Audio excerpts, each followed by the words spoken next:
Pria kritik pakaian adat Jawa, Putri Keraton Jogja membalas. Indonesia adalah negara dengan ribuan kebudayaan yang telah hidup sejak dulu. Namun sepertinya mulai banyak orang Indonesia yang justru melupakan jati dirinya sendiri. Seperti yang terjadi pada tanggal 30 April lalu, Sang Putri Keraton Yogyakarta GKR Hayu memposting sebuah foto di Twitternya dan mendapat kritik dari netizen yang menyatakan bahwa wanita di dalam foto tersebut tidak menutup aurat karena mengenakan pakaian tradisional Jawa. Tampaknya netizen dengan akun @dekolgen ini sangat tidak bisa melihat wanita dengan pakaian terbuka, meskipun wanita tersebut sudah berumur.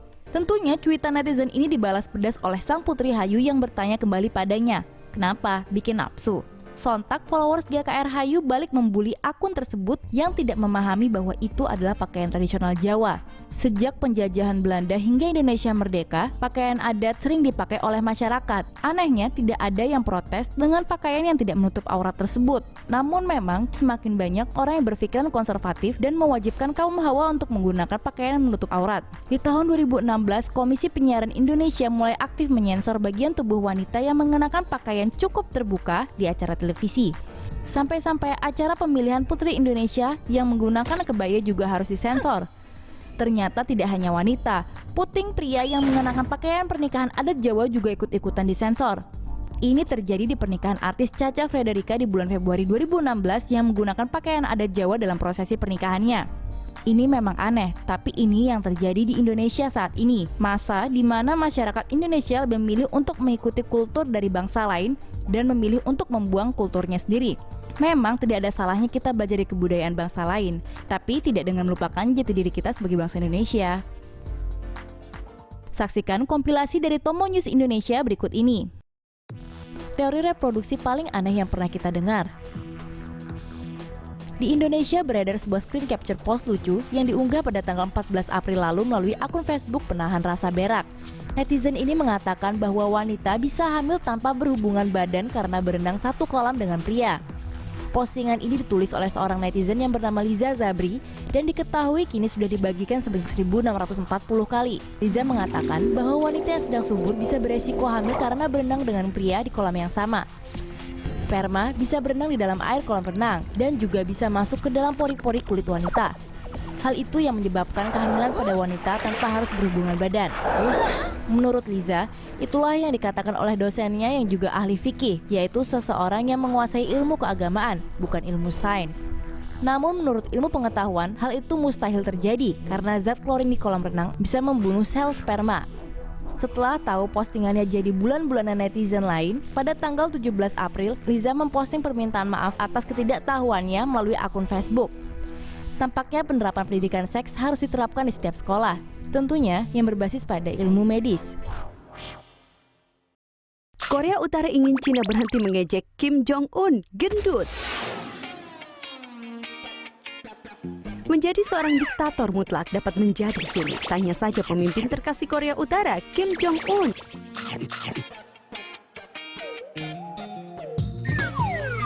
Kim telah menimbun begitu banyak lemak sehingga bahkan Cina menyadarinya. Dengan netizen Cina mulai memanggil dia Kim Fatty 3 atau si gendut Kim. Julukan populer lainnya adalah Kim Fatty Fat dan Kim Abundant 3. Ya, Kim tidak menyukai sebutan itu.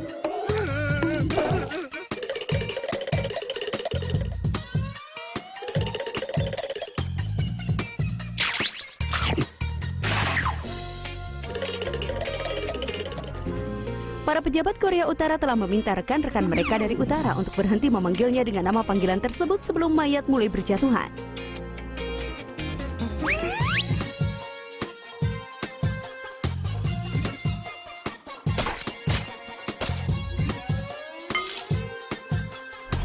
Rupanya, tiran ini telah membengkak dari makan banyak dan minum alkohol untuk membantunya mengatasi ketakutannya akan pembunuhan dan insomnianya.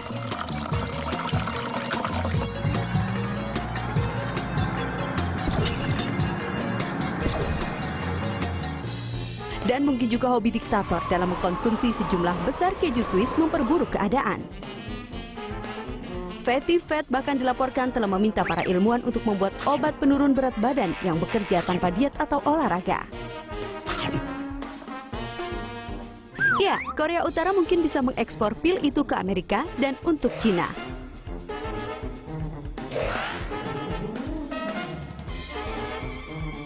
mungkin bisa diledakkan saja.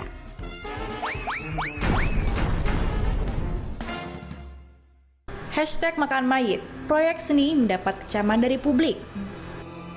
Hashtag makan mayit adalah proyek seni milik Natasha Gabriela Tonte yang mengangkat tema kanibalisme dikecam oleh Menteri Pemberdayaan Perempuan dan Perlindungan Anak.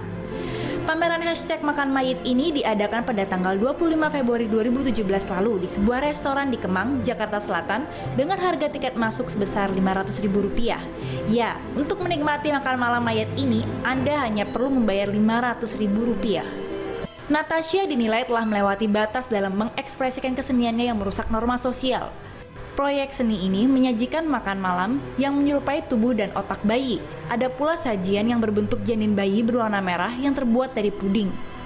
Beberapa hidangan lain juga disajikan di dalam tubuh boneka bayi. Proyek ini ingin mengajak audiens untuk merasakan sensasi makan bayi.